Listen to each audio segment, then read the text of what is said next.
it was one of those houses, a beautiful house, but, you know, when we got in the house, our goal was just to, you know, sheetrock the walls, fix them up and paint and all that, and then basically have, you know, that was all we were going to put into it. But then you started kind of picking away at the walls. Well, yeah, I was going to take the wallpaper down. Take the wallpaper off, and Remember big chunks of yeah.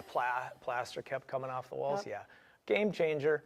So The house was what, 19? it was late 1800s Okay. is when it was built, and so we gutted it, took it all the way down to the studs, had the big 20-inch boards on the Yep, outside for yep. sheathing, and then so we redid the plumbing, electrical, all that stuff, and it was a gorgeous house when we were done.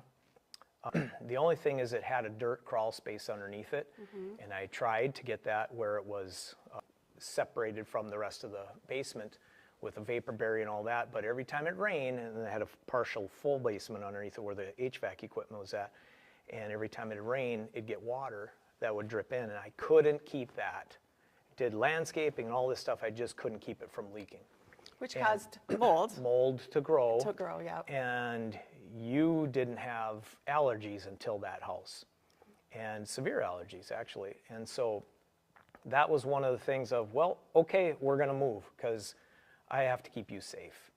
And so we moved out of that house and into another house that I built that house, and that was one of the things that you know, for me at least, I was like, I have to be able to protect you.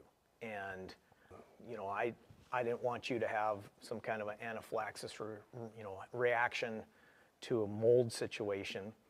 And so that was another thing that is always in my mind, every house that I build, is that I want to make sure that we're not going to have issues of mold growing or something that could potentially cause a health issue to the occupants inside. And so that was one of the things, or the main reason, that obviously we got out of that house, and what kind of catapulted me into building. So we did that house, and then pretty much right after that one, that's when I started building houses. And you, before that, you not only flipped houses, but you also worked in the trades of laying carpet, I think, and did some sheetrock. I did framing and did some drywall. And when I first started out with our houses, I did a lot of the work myself.